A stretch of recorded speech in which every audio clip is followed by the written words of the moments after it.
Hey, good morning, everybody. It's Pastor Larry. Today is April the 19th, and we are happy that you are joining us here on this Monday morning as we kick off a brand new week of devotions.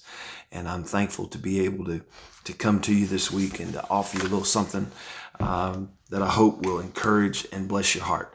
Listen to what David said. I'm going to kind of go off of something that I said in my message yesterday, if you were with us or if you were watching online.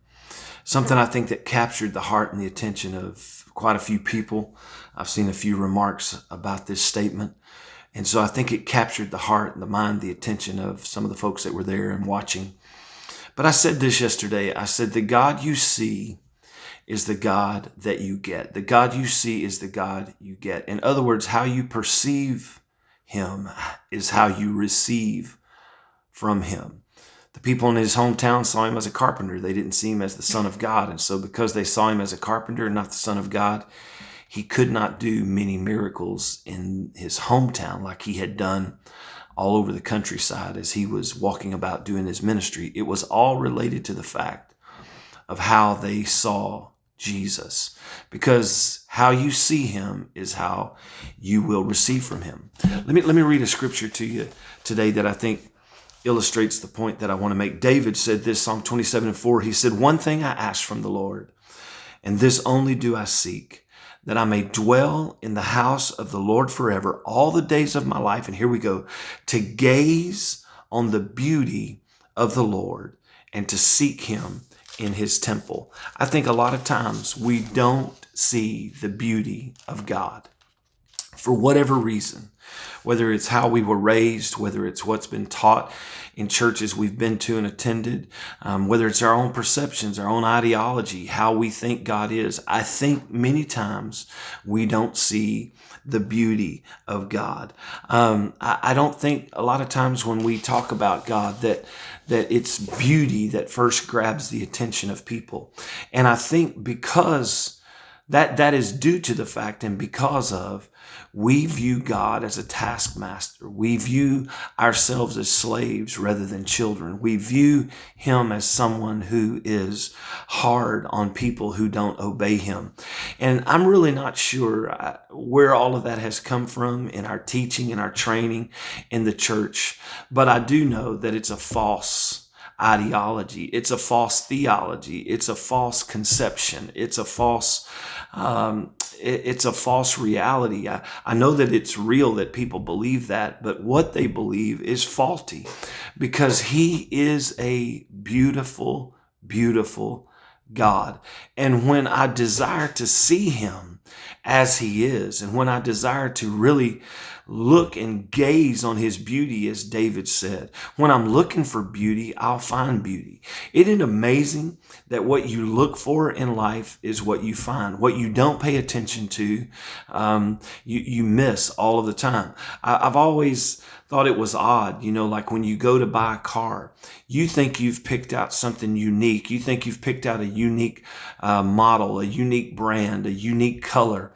But the moment you take it off the lot and you start driving it, it's amazing how many of those same cars you begin to see, because now your attention is drawn to that. You are looking for it.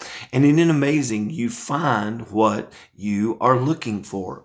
If you're looking for the severity of God, man, I know there's plenty of scriptures in the Bible that talk about the severity of God.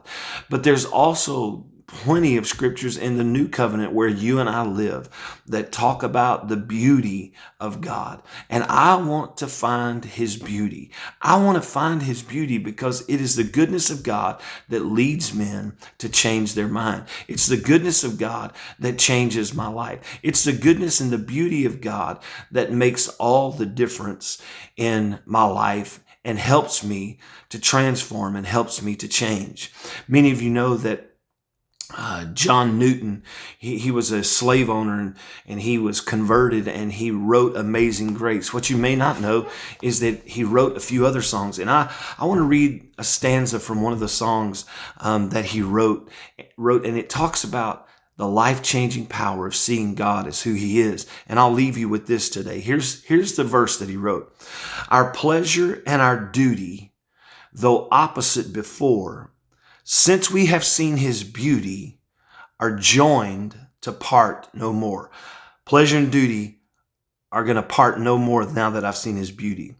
To see the law by Christ fulfilled and hear his pardoning voice transforms a slave into a child and duty into choice. Wow. Wow. What a powerful revelation. What a powerful revelation. When I see his beauty, it's no longer duty, but it's choice to live for him, to find his principles and walk in his pathways. I'm no longer living a life of pure duty. I'm living a life of beauty.